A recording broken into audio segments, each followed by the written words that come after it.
Bill Gates, for so long the world's richest man, who famously announced he would give most of it away and spend his time and vast resources on the world's poor. His foundation, worth more than $50 billion, run with his wife and investor Warren Buffett, has, with great success, targeted massive killers like malaria, TB and AIDS in the developing world. Yet as Mr. Gates' powerful friends gather in Davos, the latest warning that the Gates Foundation has become too powerful and may not be the force for good so many world leaders say it is.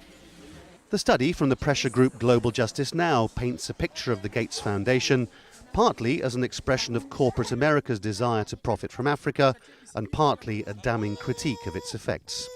You could have a case where the initial research is done by a Gates-funded institution. The media reporting on how well that research is conducted is done.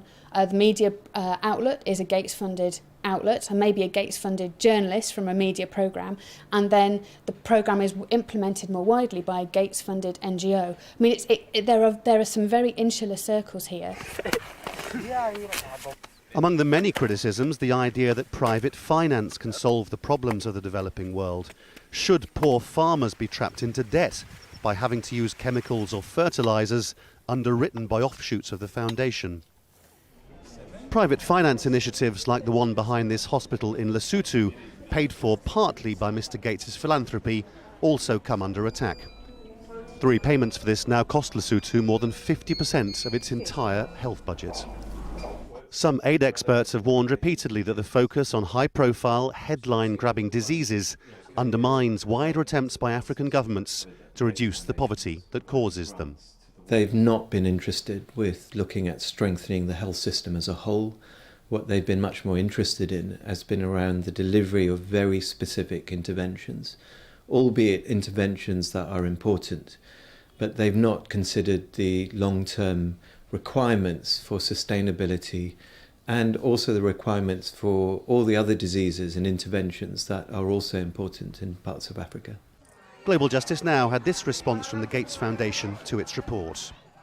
The private sector has access to innovations, for example in science, medicine and technology, that can save lives. And we believe that the role of philanthropy is to take risks where others can't or won't. The good news is that by working together in this way, we've made incredible progress. Supporters of philanthropy would argue that it can get past corrupt governments and produce results without having to go through the bureaucracy of the United Nations. But critics of Mr. Gates ask whether it's right that one foundation with more money than entire African countries should wield so much power and influence. Laurence Lee, Al Jazeera, London.